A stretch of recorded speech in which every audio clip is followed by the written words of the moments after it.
Welcome to a new vlog. Il est 20h43. Je vais faire un gâteau parce que je me suis remise à déjeuner le matin. Parce que vous le savez, jusqu'à maintenant je faisais le jeûne intermittent.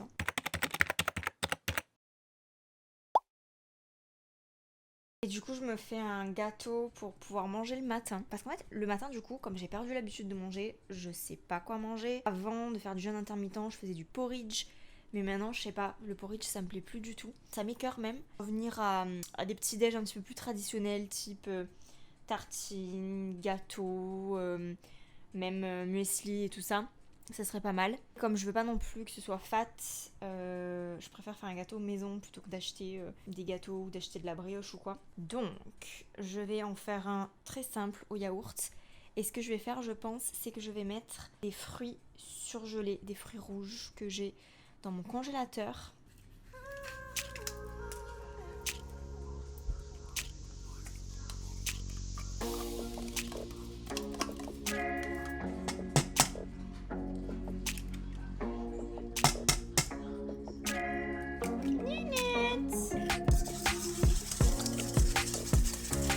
Plutôt que mettre de l'huile, je vais mettre de la poudre d'amande. Parce que j'ai remarqué que quand je mettais des gâteaux, moi, quand je mettais de la poudre d'amande dans des gâteaux, les gâteaux étaient beaucoup plus gras. Donc je me dis que si je substitue l'huile par de la poudre d'amande, peut-être que ça va avoir valeur de matière grasse.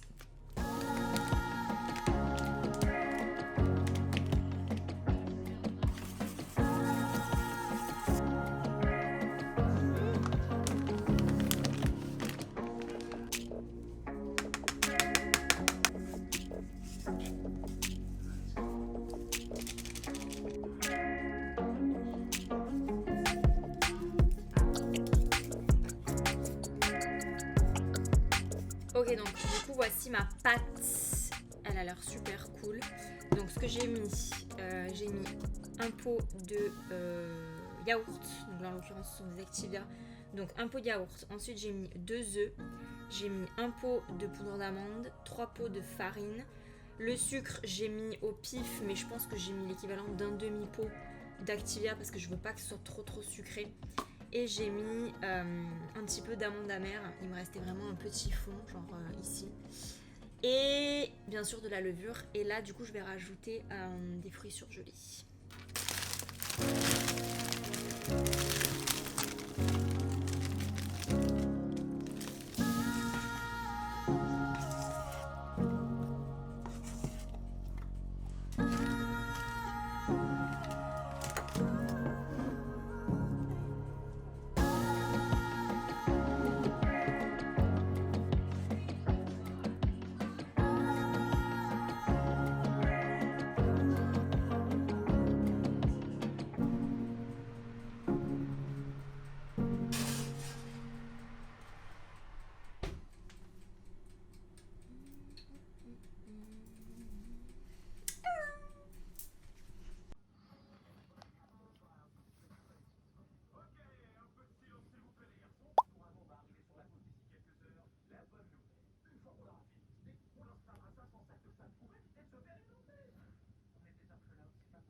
Bienvenue dans ma salle de bain. J'ai trouvé une technique pour qu'on soit bien en face. Parce que d'habitude, je vous mets tout le temps sur un coin du lavabo et du coup, on ne voit rien. Mais là, je suis satisfaite puisqu'en fait, j'ai un miroir placard. Donc en fait, je vous ai mis dans le placard. Bon, j'ai fait tout un système avec mes flacons de parfum pour faire tenir le téléphone parce que, si vous voulez, j'ai des petites étagères dans le miroir placard. Et mon trépied ne rentre pas. Bon, bref. Ce soir, je vais me faire un masque. Ça fait très longtemps que j'ai pas fait de masque. J'ai celui-là de chez Sephora. En fait, récemment, je suis allée chez Sephora pour m'acheter le crayon à sourcils de chez Benefit. Et comme mon anniversaire est passé entre temps, ils m'ont donné un cadeau d'anniversaire. Et donc, le cadeau d'anniversaire, c'était ce masque. It's gift time, masque vitamine papaye, vitamine C avec 95% d'ingrédients d'origine naturelle. Je me sens de faire lui, il a l'air trop bien. Pendant la période où j'ai fait une longue pause de vlog, ma maman elle m'a acheté ça. En fait c'est une petite pochette qui est faite de façon artisanale, donc à la main par une couturière. Et en fait ce sont des cotons démaquillants et je trouve ça trop mignon. Donc c'est des cotons réutilisables et j'aime trop en fait. Je stresse un peu parce que demain je vais me faire vacciner.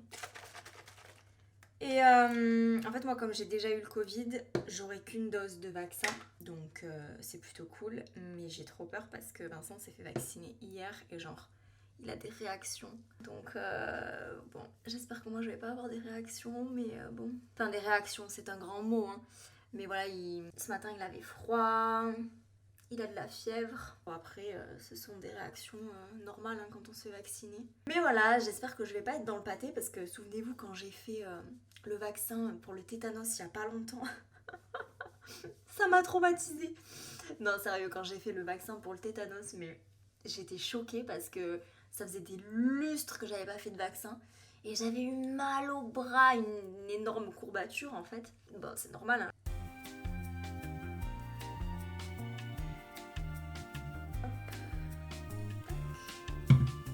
To go.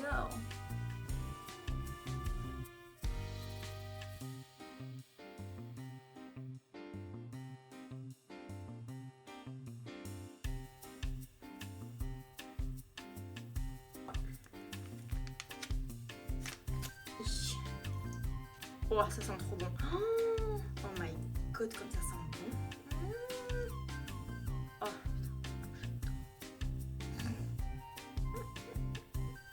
Ici comme ça. Ça sent trop bon. Bon, allez, on va laisser agir. Bisous.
Welcome to ma cuisine. Je voulais juste vous montrer un petit truc. Je suis trop contente parce que... Attendez, je vous pose. Voilà, voilà.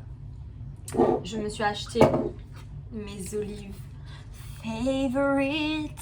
Sachez que je suis folle d'olives. J'adore les olives. Les olives, c'est ma passion sur terre. Et du coup, de la même marque, j'achète celle-ci que je mets donc dans des pots en verre en fait. Donc ça, c'est les olives noires. Et là, je vais mettre celle-là en pot, dans un autre pot. Et comme ça, après, je conserve tout au frais et il n'y a pas de catastrophe. Parce que le problème de ce genre de paquet, c'est que si on laisse les olives dans le paquet, en fait, comme c'est quelque chose de souple dans le frigo, ça se renverse, c'est tout. C'est l'horreur.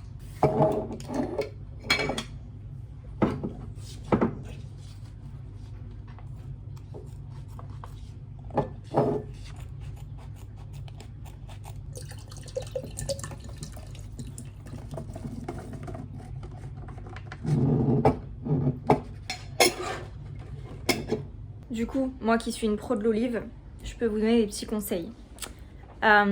Sachez que quand vous achetez les olives comme ça, elles sont hyper salées. Je pense que c'est parce que c'est pour la conservation tout simplement. Du coup, ce que vous pouvez faire, c'est en fait les rincer tout simplement pour que ce soit moins salé. Je vais vous donner deux recettes en fait.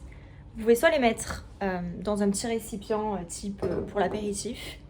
Vous mettez de l'huile d'olive et des herbes de Provence. C'est divin. Et autre préparation, c'est ma mère qui m'a appris cette préparation-là. C'est, donc pareil, on dispose les olives vertes dans le récipient et on met un filet de citron et on râpe du gingembre dessus. Et là encore, c'est divin. We love olives. Yo, je suis crevée. J'ai bossé toute la journée. Ce matin, j'ai bossé l'italien en fait. Parce qu'en ce moment, je suis en train de bosser sur des projets personnels, n'est-ce pas? Et là, je suis en plein dans le subjonctif. Et je pense que le subjonctif et la concordance des temps, c'est les choses les plus difficiles en italien. Et alors, je suis contente parce que j'ai fait des exercices que je faisais en fac. Donc, j'ai à peu près 70% de réussite. Donc, c'est plutôt cool. Mais j'aurais aimé avoir 100% de réussite, tu vois. Et ouais, c'est plutôt chaud. Voilà, et cet après-midi, du coup, j'ai bossé sur ma vidéo YouTube. Hier, j'étais refaite parce qu'on a pu voir sur TF1 la réunion Friends. Et ceux qui me connaissent savent que je suis à fond sur Friends, j'aime trop cette série, c'est ma série préférée. Et quand c'est sorti aux États-Unis, j'étais dégoûtée parce que je m'étais dit oh c'est dommage et tout, ça sort sur des plateformes auxquelles on n'est pas abonné, ça sort sur des chaînes qui pour nous sont inaccessibles et tout ça. Et j'étais dégoûtée parce que je m'étais dit du coup on verra jamais la réunion de Friends. Mais c'était sans compter que TF1 a racheté les droits. Merci TF1. Du coup on a regardé et j'ai trouvé ça super émouvant parce que j'ai trouvé en fait qu'ils avaient tous vieilli, qu'ils avaient fait leur chemin. J'ai trouvé ça vachement beau. La société marketing dans laquelle on vit a fait de la vieillesse quelque chose d'angoissant, notamment pour les femmes, cette dictature de la jeunesse éternelle. Et moi en fait, j'ai toujours trouvé que vieillir, c'était trop cool. Alors attention, je prends des pincettes quand même. Si parmi vous, il y a des gens qui se considèrent vieux et qui me regardent, ils doivent très certainement se dire « Ouais, elle est jeune, elle sait pas de quoi elle parle ». C'est vrai. Effectivement, quand on vieillit, il y a des choses qu'on peut pas faire comme on faisait quand on avait 20 ans. J'imagine en plus que voilà, chez certaines personnes, il va y avoir des problèmes de santé qui s'ajoutent, des tracas qu'on n'a peut-être pas quand on a 20 ans. Mais moi, je parle en fait d'un point de vue purement physique. On fait beaucoup de body shaming sur la vieillesse et tout ça. Mais je sais pas, moi j'ai toujours trouvé que avoir des rides, avoir des cheveux blancs, c'était trop la classe. Vincent me prend pour une folle. Et moi, j'attends mes premiers cheveux blancs avec impatience. Mais quand je vous dis avec impatience, mais voilà, moi j'admire ces femmes, vous voyez, qui ont les cheveux hyper longs, blancs ou gris, qui se font des coiffures de badass. C'est mon trip en fait. Je kiffe. Et je sais pas. Pareil, les rides, je trouve ça très élégant, je trouve que c'est un peu finalement la marque de la sagesse en fait. Et je suis persuadée que parmi vous, il y a des gens qui pensent la même chose que moi parce que le discours que je tiens, je l'ai rarement entendu dans la bouche d'autres personnes, mais je l'ai déjà entendu. Voilà, moi depuis toute petite en fait, j'ai toujours rêvé de grandir. Ça peut paraître stupide ce que je dis, mais quand j'étais petite, je me souviens que mon souhait le plus grand, c'était d'être grande. Parce que déjà quand j'étais petite, je voulais pouvoir me maquiller, je voulais pouvoir m'habiller, je voulais pouvoir gagner ma vie pour m'acheter les trucs que je voulais. Je voulais voyager dans tout le monde entier. Je voulais parler plein de langues et tout. Et en fait, je voulais être grande parce que pour moi, être grand, c'était synonyme d'avoir de l'expérience. Et ça a toujours été mon trip en fait.